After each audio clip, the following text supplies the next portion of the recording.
So let's start out with Module 7.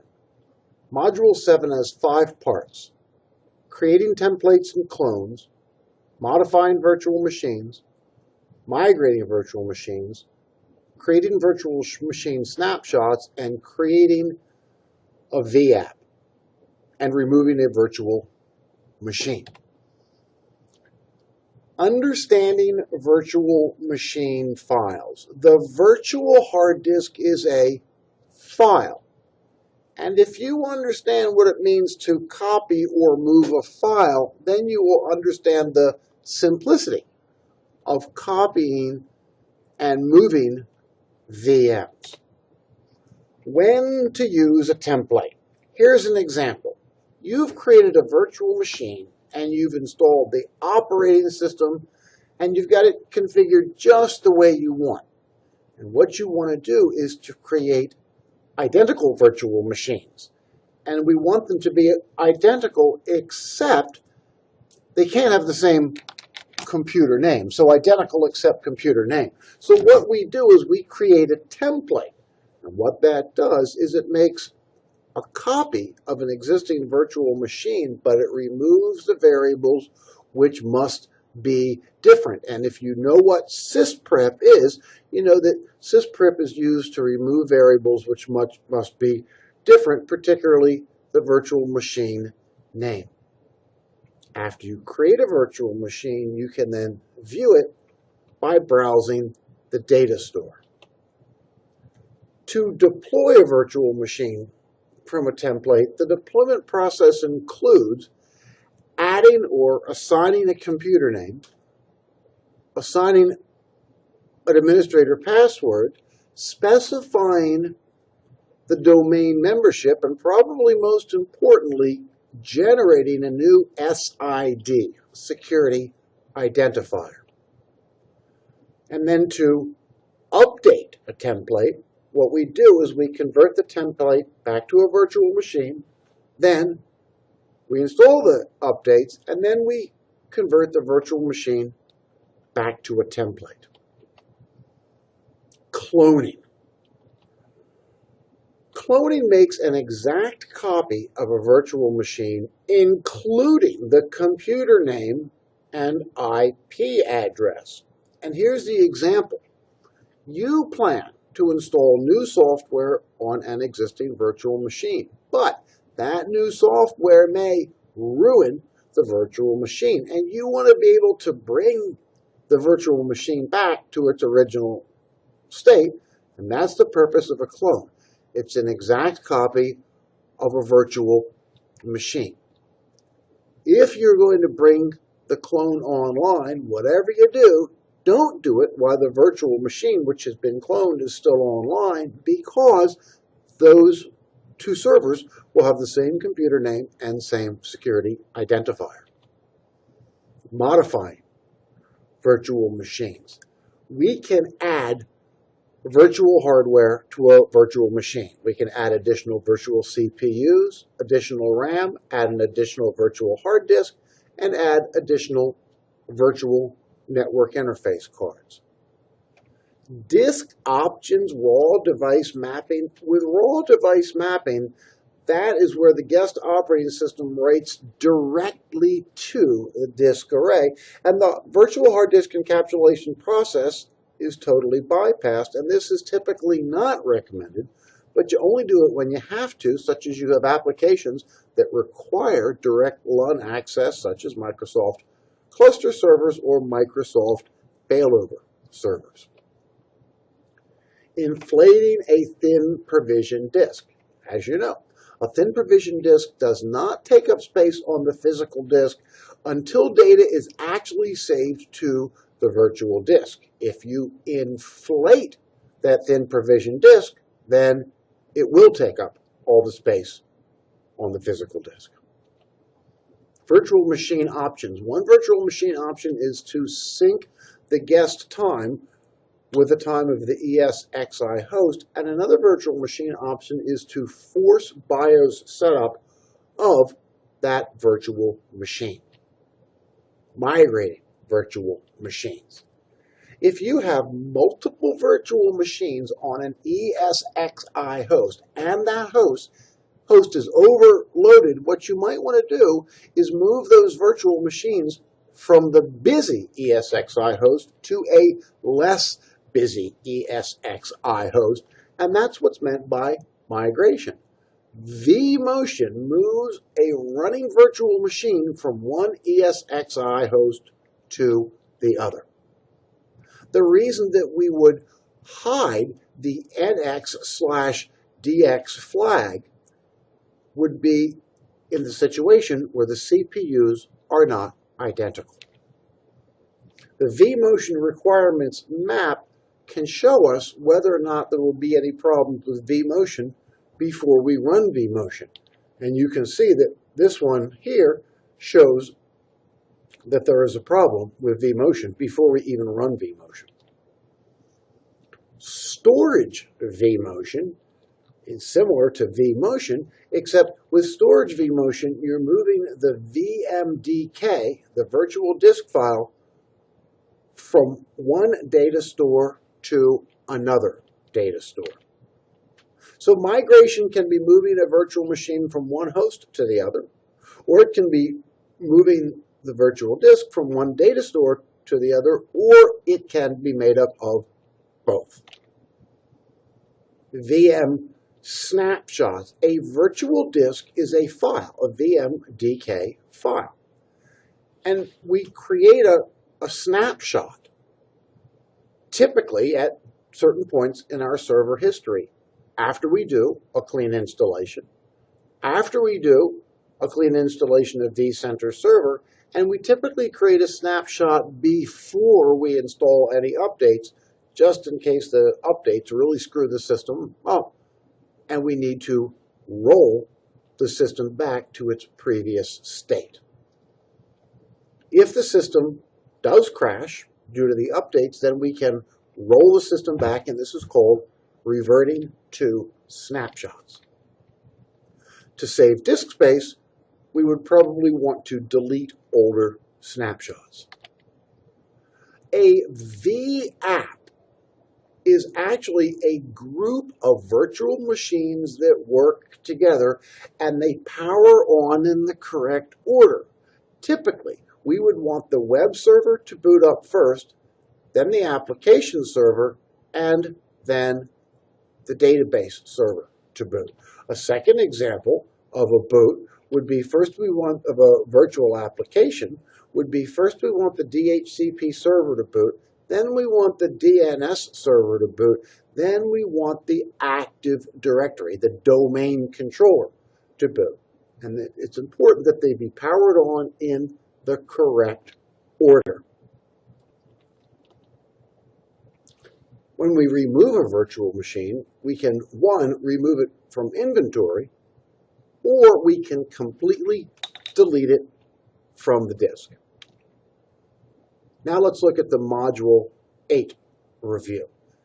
Module 8, we look at traditional backups, disadvantages of traditional backups, backups in a virtual environment, SAN backup, the data protection appliance, backing up virtual machines, backing up Vcenter, and backing up the ESXi host configuration files. In the traditional backup method, the backup software runs on the server which is being backed up, and that tends to take CPU cycles from the server. And when we do a backup over the wire, that can cause heavy network utilization. The problem is the server is overburdened and there is excess network traffic, which then slows the users down.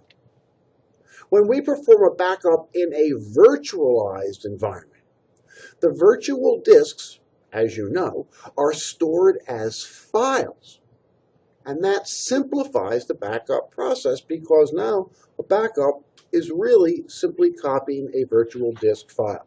And a backup across a storage area network reduces the load, or I should say doesn't cause any load at all on the production network, and therefore doesn't slow the users down. The Vsphere Data Protection Appliance is an appliance. And an appliance is defined, or an appliance includes a virtual machine and an operating system and backup software. And the Vsphere Data Protection Appliance is a dedicated backup server that offloads the burden of backing up to a separate server. Efficiency features of the Data Protection Appliance include changed block tracking, and that backs up only blocks that have changed since the last backup. Data deduplication is another performance feature. Data duplication has the following characteristics. It does not store blocks with the same information twice. To install the Vsphere Data Protection Appliance, we use the Vsphere Client, and we install it as a .ova, Open Virtualization Appliance file. And then after we install it, we configure it. To configure it, we go to our browser and we type HTTPS followed by the IP address of the virtual machine on which the Data Protection Appliance is installed, followed by the port number of the virtual Data Protection Appliance, followed by /vdp-configure.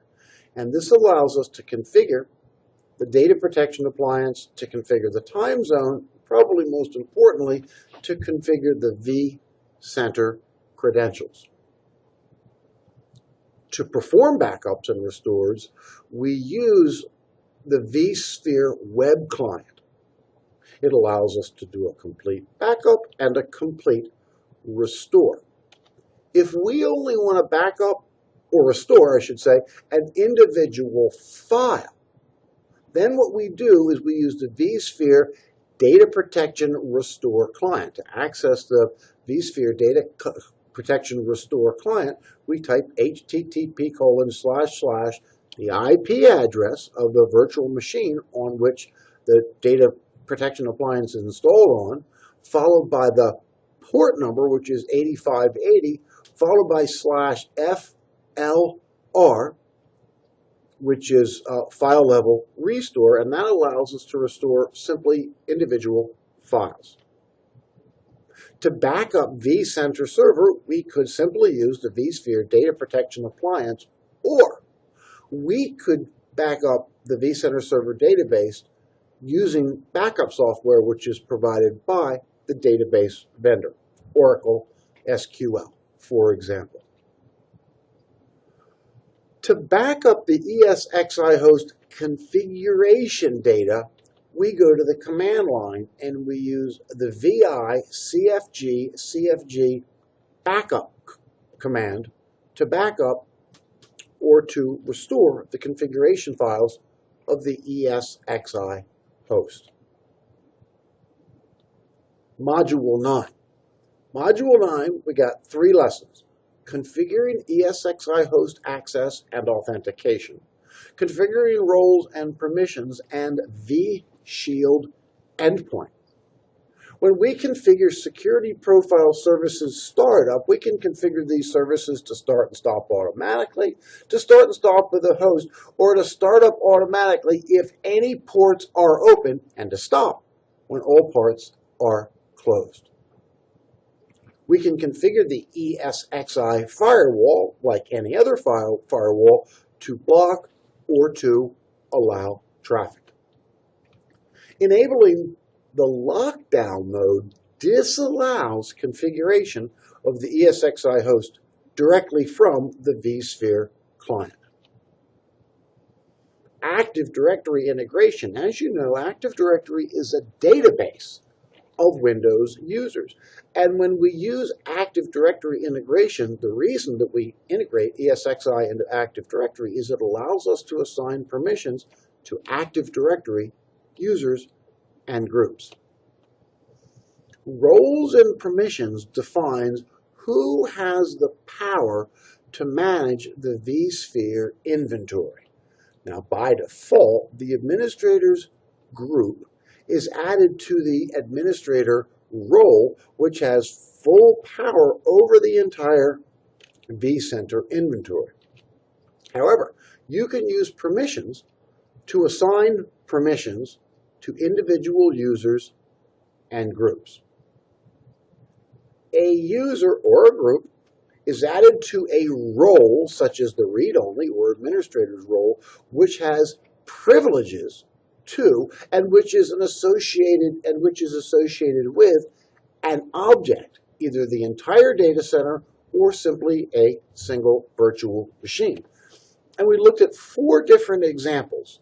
The first example is where we assign a single user to the administrative role for the entire data center. The second example is when we assign a single user the read-only role to the entire data center. That would be the example of an auditor.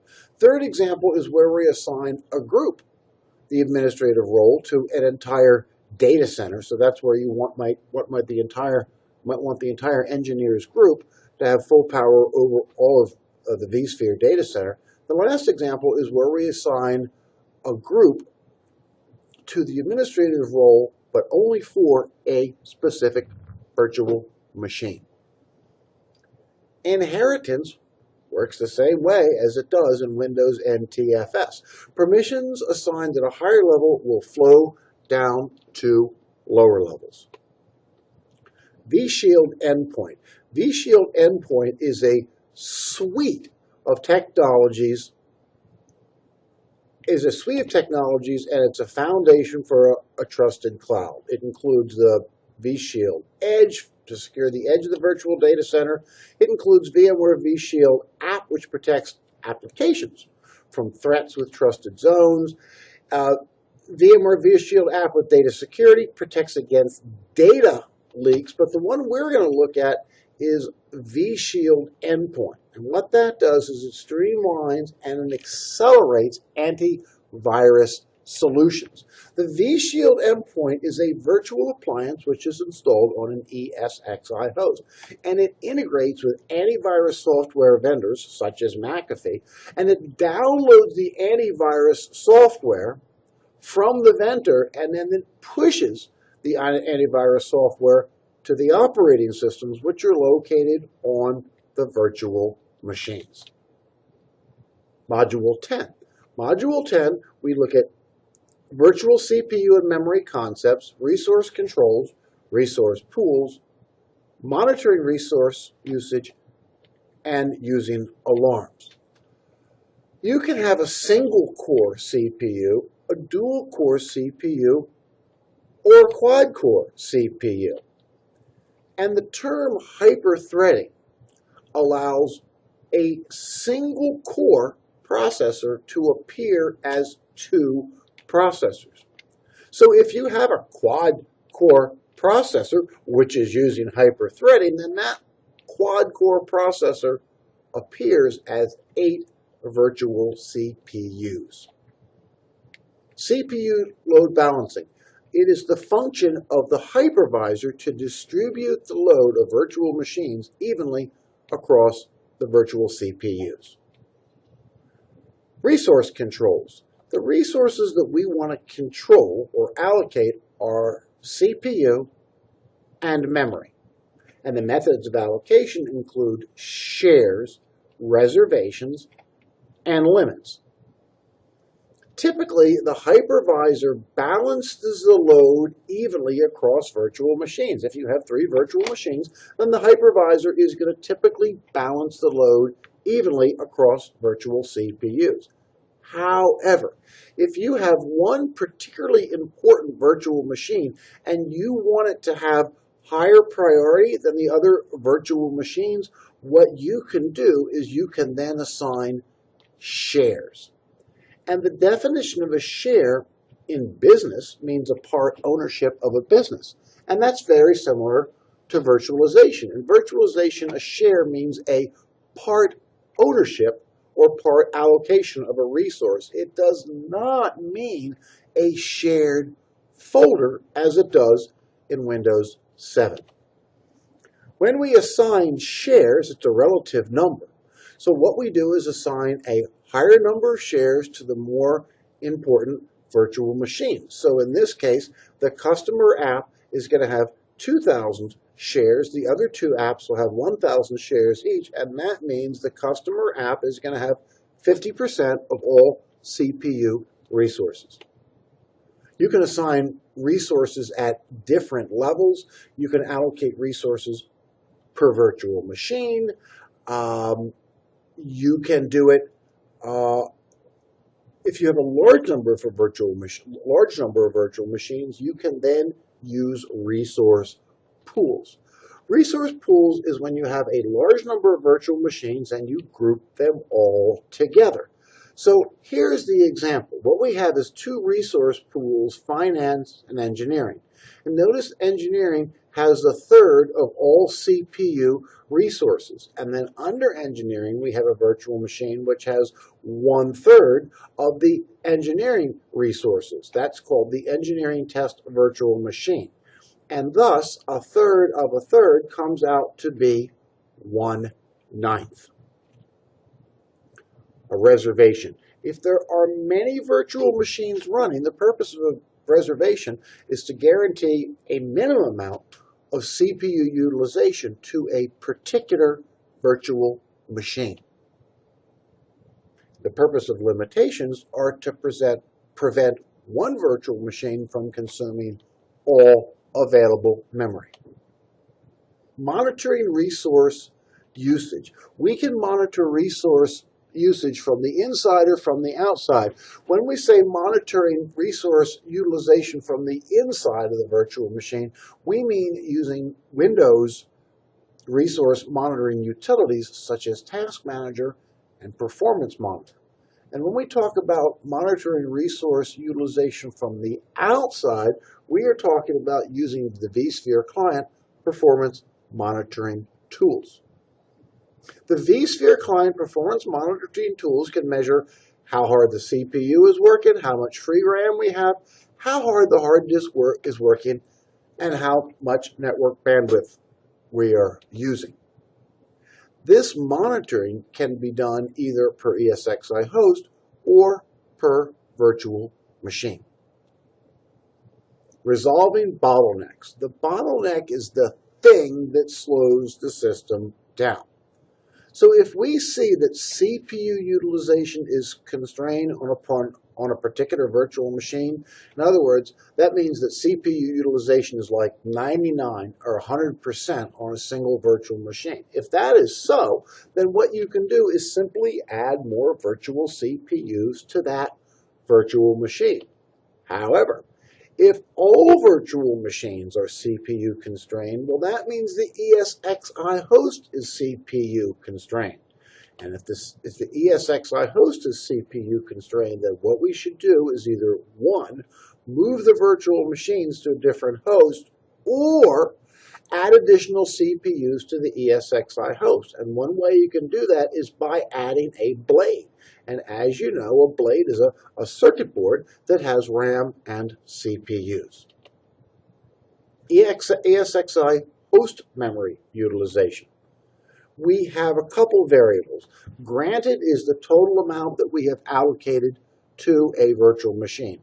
Consumed is the maximum amount it has consumed since it's been turned on. Of course, that'll be less than granted. And active is the amount that it's using right now. Could be equal to consumed. It could be less than consumed. Now, ballooning. Ballooning is a mechanism for conserving memory. A balloon driver is a piece of software that forces virtual machines to use less RAM. It pushes virtual machines out of RAM, and what that does is it frees up memory for other virtual machines. And of course, it only kicks in when there is insufficient RAM. With ballooning, if we see that ballooning activity is high, well, that indicates that there is insufficient memory. And if there's insufficient memory, well, one thing we might want to do is purchase more memory. Now, a swap file is when the ESXi host is running out of RAM. A swap file means the excess data can spill over to the hard disk to a swap file. And You've probably heard this term before in Microsoft. Microsoft calls this paging, and they call this virtual memory. But don't be confused here. VMware doesn't call it virtual memory. That's a Microsoft term. VM calls it a swap file. So if one virtual machine is short on memory, then we can just allocate more RAM to that virtual machine. But if all virtual machines are short on memory, well, that implies that the ESXi host is short on memory, and the answer would be to add memory to the host, and usually that simply means adding another blade. Monitoring the hard disk, two key variables, disk utilization and latency. When we monitor disk latency, there are two disk latency counters. There is the kernel command latency. What that does is it measures the average time spent in the VM kernel per iSCSI command.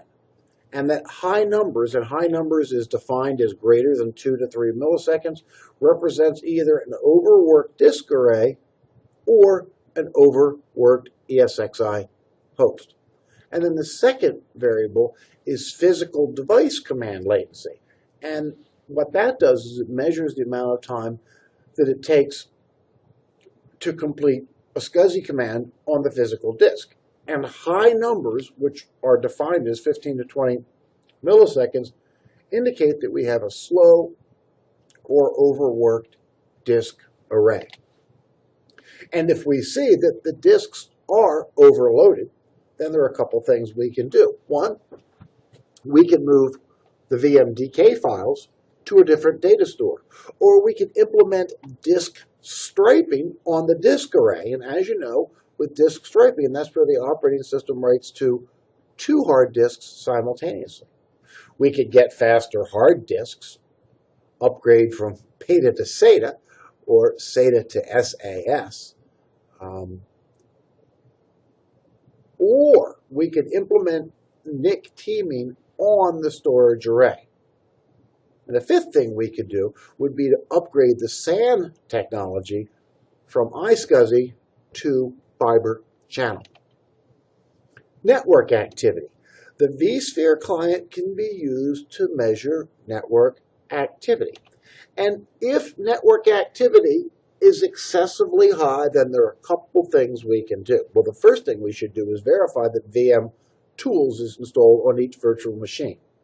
We can implement bandwidth throttling. We can separate our network into separate virtual networks. We can add a second network interface card and implement network interface card teaming, or we could upgrade our network technology from, say, 1 gigabit Ethernet to 10 gigabit Ethernet. Alarms. We looked at existing alarms, and then we can create our own custom alarms. Module 11. Module 11, we look at vSphere high availability, configuring high availability, the high availability architecture, fault tolerance, and Datastore Replication. High availability is whereby if one ESXi host fails, that's okay. The virtual machines on that ESXi host can be loaded into the memory of another ESXi host. There are actually three types of failures that high availability protects against.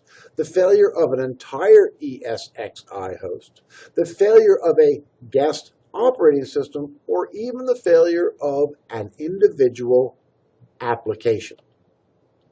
When we configure high availability, we have to create a cluster and then add ESXi hosts to that cluster. Emission control is used to ensure that if there are not sufficient resources for fault tolerance, then no new virtual machines will start. And the example would be a particular virtual machine requires 4 gig of RAM just to run, but to have it covered by high availability, that would require that there's another 4 gig of RAM, another 4 gig of RAM free on another host, so the VM can fail over to that host in case the first host fails. But if 4 gig is not free on another host, then Emission Control will not allow that VM to start. The idea here is if it's not going to be protected, then we're not going to start it up. The Emission Control policy, if we set it to 100%, here's the example.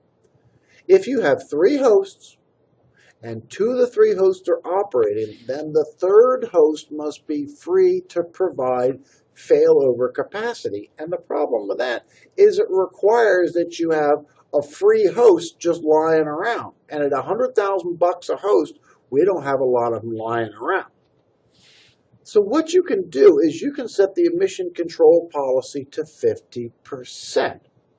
And that way, you can use that 3rd ESXi host, but only 50% of all the virtual machines will be covered by the high availability. And of course, the advantage of this is it does not require that you have an extra free ESXi host.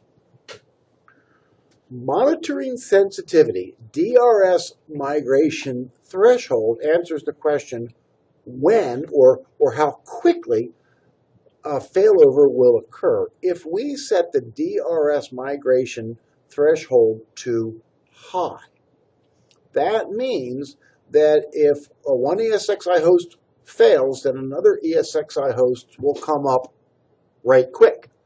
It's a quick response, but the disadvantage is it might be triggered due to network latency. In other words, the hosts did not fail at all. It just took a while for the heartbeat to travel from one ESXi host to the other.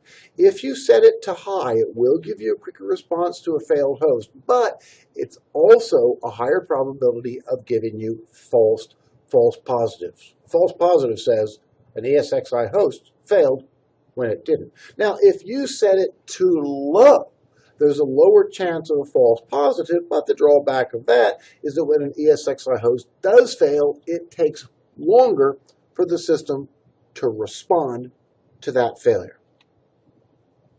Restart order. If we set the Emission Control policy to 50%, then not all VMs will be covered by high availability. So what we can do is we can configure the restart order. We can configure some VMs, configure the restart order and set it to high, and that way some virtual machines will boot before other virtual machines. The Vsphere high availability architecture discusses agent communication. And in this situation, we have multiple hosts in the cluster, which is called a fault domain. And the fault domain is managed by a master host. When high availability is enabled, the fault domain manager service runs on each host. And Vcenter server sends a list of hosts and protected virtual machines to the master host. And the master host sends information to the slave hosts. And the slave hosts monitor the health of the virtual machines. So how does a slave host know when a virtual machine has gone down? And the answer is network heartbeat. The master sends the heartbeats to the slaves, and the slaves respond. If there is a failed slave host, then the master no longer receives heartbeats from the slave host, and therefore the virtual machines which were on that host will be restarted on another host. But what if you get a failed master host? If the master host fails, then the slave host will no longer receive a heartbeat. And then what the slave host will do is they will hold an election based upon object ID, and then the new master host will start sending heartbeats to the existing slave hosts. you really have two types of heartbeats: network heartbeats and data store heartbeats. And a heartbeat tells one computer that another computer is still up and running. Network heartbeats is whereby the master sends heartbeats to slave hosts over the network. But if the slave host does not respond, then the master host must make a decision. And this decision is the problem a crashed host, or is it a network connectivity failure? How does it make that decision? And the answer is data store heartbeats. A data store, meaning our storage area network, is typically used it can be used as a backup for the management network. And if a host can receive heartbeats from the data store network, but it can't receive heartbeats from the management network, then that indicates that the host is still up and running, but there is a cabling problem. However, if it doesn't receive a heartbeat from either, then that implies that there is a failed or isolated host. And if there is an isolated host, well, as you know, if the master is not receiving management network heartbeats, and if the master is not receiving data store heartbeats, well, that means that ESXi host is probably really dead. That's called an isolated host, and then what Vsphere does is it starts the virtual machines on another ESXi host. Design considerations. Host isolation events can be minimized through good design by ensuring that management and data store networks are on physically separate networks and that each network has a redundant data path. Virtual machine fault tolerance. With virtual machine fault tolerance, we have two virtual machines running in sync, essentially mirrored images of each other. And if one dies, that's okay. The other one is right there. Virtual machine fault tolerance sounds kind of like high availability. So what's the difference? Well, in both cases, you get two virtual machines. If the first one dies, the second one takes over. But here is the difference. With high availability, there is a delay of a few minutes. However, in fault tolerance, if the first virtual machine dies, the second virtual machine is available immediately. Enabling fault tolerance. Fault tolerance is enabled using the Vsphere Client, but first, the virtual machine and the ESXi host must be a member of a cluster. Datastore replication. We've talked about redundancy before. Redundancy of ESXi hosts. Well, we can also have redundancy of data stores. And datastore replication, it's kind of like hard disk mirroring, but the difference is it's between disk arrays in a storage area network. And the reason we have datastore replication is so we have datastore fault tolerance. And a performance benefit is that it only replicates changed blocks. Replication can occur within a site, or it can occur between sites. So if the first site gets totally trashed, that's okay.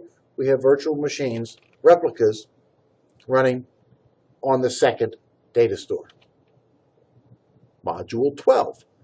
Module 12 discusses DRS, Distributed Resource Scheduler, and that is one of the most advanced features of Vsphere.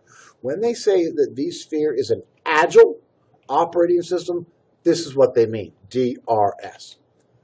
So in Module 12, we're going to look at load balancing across ESXi hosts, do a review of vMotion. We will see that DRS is automated vMotion.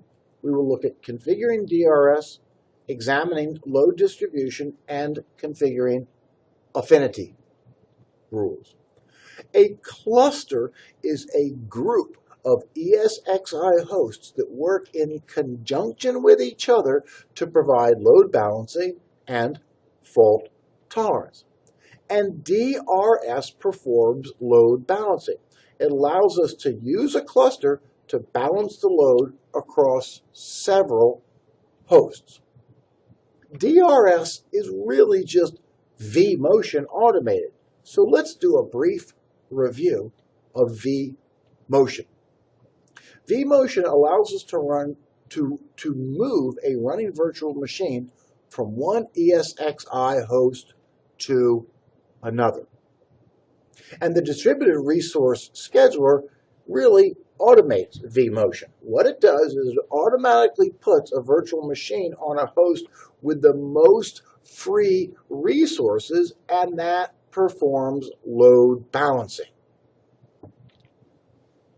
To create a DRS cluster, we used a Vsphere Client, create a cluster, configure the cluster, add hosts, and then verify whether or not the host is balanced.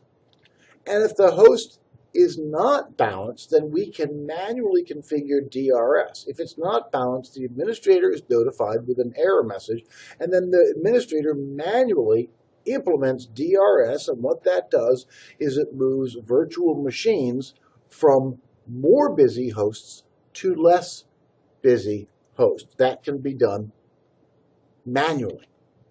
But automated DRS automates the migration of virtual machines from one ESXi host to the other. Automatic DRS moves virtual machines whenever it's necessary.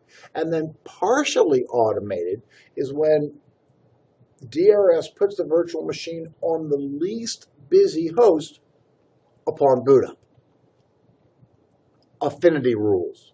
You got two types: virtual machine to virtual machine and virtual machine to host. Virtual machine to virtual machine affinity rules keep certain virtual machines together or apart.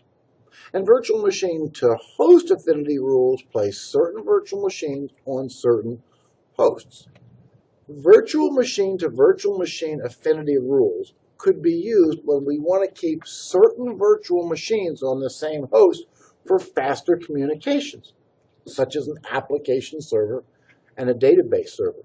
Conversely, we might want to use VM to VM affinity rules to keep certain virtual machines on different hosts, what we call anti-affinity rules, and the example there would be fault tolerance. If you had two domain controllers, you would want to put them on separate ESXi hosts.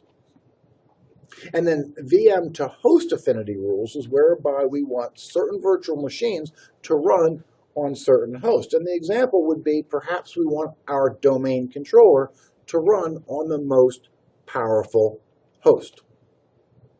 DRS groups are used when we have a number of domain controllers and a number of high-end hosts. So what we do is we create two DRS groups, one which is called the domain controllers group, and the other is called the high-end hosts group. And then we create rules, such as should run together or should not run together, or must run together or must not run together. VM to host affinity rules can be required or preferential. The preferential host affinity rules is whereby the virtual machine will be loaded on a particular host if possible, but if not, it will be loaded on another ESXi host. However, required virtual machine to host affinity rules is whereby a virtual machine will only run on a specific ESXi host. EVC, Enhanced vMotion Compatibility, is used to allow ESXi hosts which have different Intel CPUs to work on the same cluster, or to allow ESXi hosts which have different AMD CPUs to work in the same cluster. Common DRS problems include the resource limit is too restrictive, or the cluster is overloaded, or the host is overloaded. Module 13. Module 13, we discuss updates, the Vsphere Update Manager, installing the Update Manager, scanning, and remediating. Now you already know what updates in Windows are. It updates the Windows operating system, but our focus here is updates in Vsphere. That is to say, updates in the ESXi host. And updates in Vsphere can include patches, security patches, improvements, drivers, or new features. And the Update Manager is a centralized automated application that automatically downloads the updates from VMware and then can be used to apply the updates to the ESXi hosts. Installing the Update Manager. The Update Manager is installed on a virtual machine and it's installed from the Vcenter server DVD. Configuring the Update Manager. Before we talk about configuring the Update Manager, let's just do a review of terminology. What's meant by maintenance mode and what's meant by migrating virtual machines. Maintenance mode says that during the update process, the host goes into maintenance mode, which means the virtual machines on that host are not available. So the question is, how does a virtual machine remain available if the host that it's running on is being updated? And the answer is either one, it doesn't, or we can migrate it to another ESXi host. So when do you migrate? And the answer is when you need that virtual machine to be constantly available. So to configure the Update Manager maintenance mode settings, we see that we have three maintenance mode settings: power off, suspend, and do not change power state. And when you select this option here, what it's going to do is when the ESXi host goes into maintenance mode, the VMs will be migrated using vMotion to other ESXi hosts, so that way the virtual machines will remain available to the users.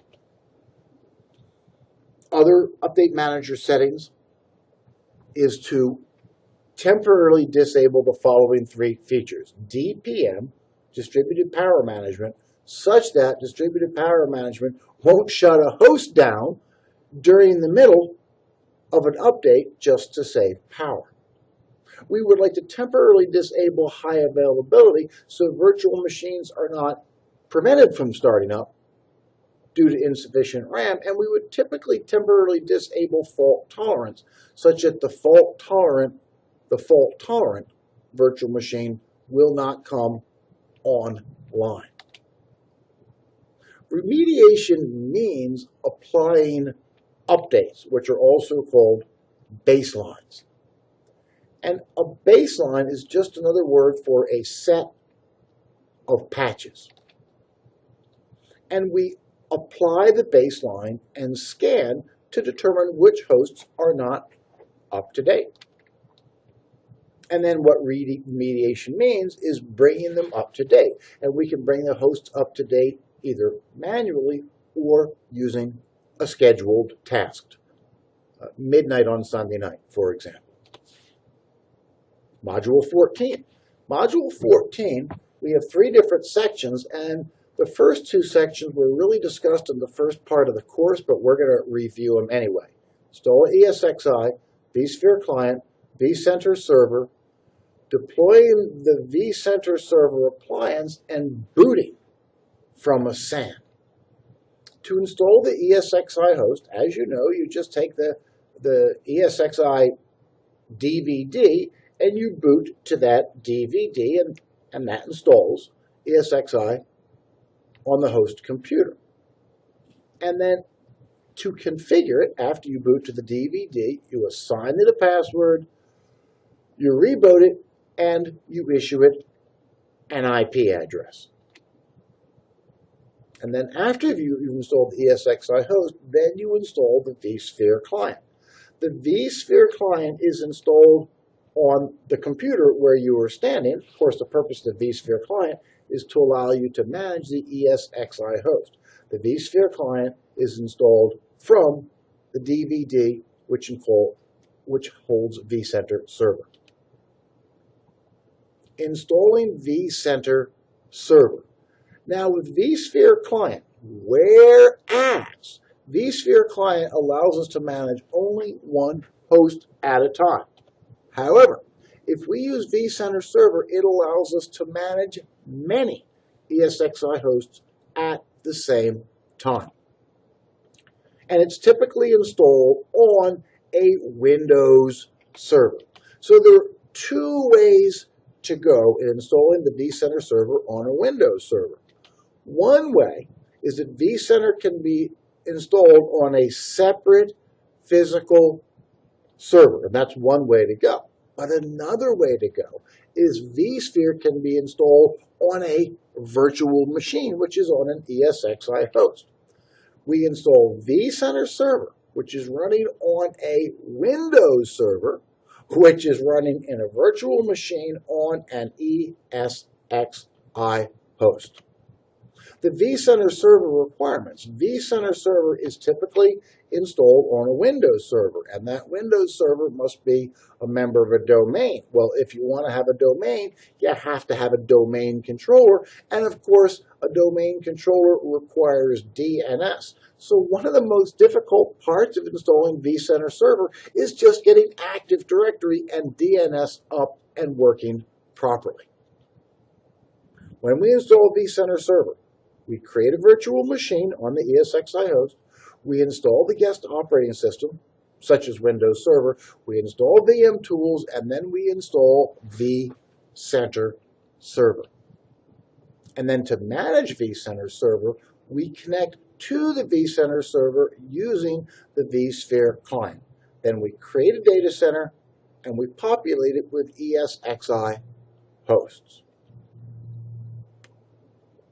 Vcenter Server Appliance. An appliance is a piece of software that contains a virtual machine and an operating system and an application. And the reason we like using appliances is for ease of installation. The Vcenter Server virtual appliance is made up of a virtual machine, an operating system, Linux in this case, and an application, Vcenter Server. To install a virtual appliance, you download the OVF, Open Virtualization Format file, from VMware's website, and then you install the OVF file. And connecting to Vcenter Server Appliance, you use the Vsphere Client.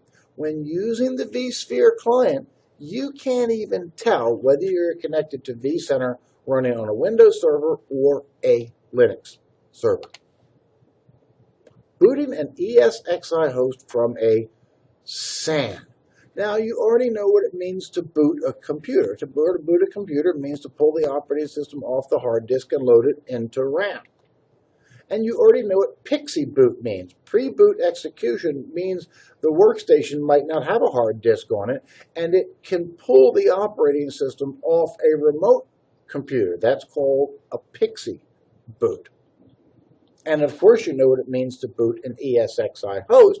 It just means you turn on the ESXi host and the operating system is pulled off the hard disk, which is inside the ESXi host, and loaded into the RAM of the ESXi host. All a review. But what's really new is booting an ESXi host from a storage area network. When you boot an ESXi host from a storage area network, the operating system is pulled off of the disk array, it goes over the wire, and is loaded into the RAM of the host.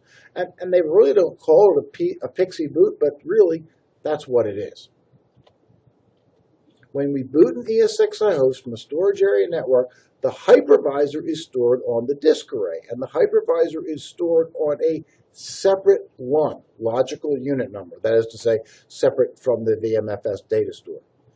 The host has a Pixie card, which is capable of a Pixie boot, and the Pixie card pulls the hypervisor from the logical unit number on the disk array, loads it into the memory of the ESXi host. And this process is supported by Fibre Channel or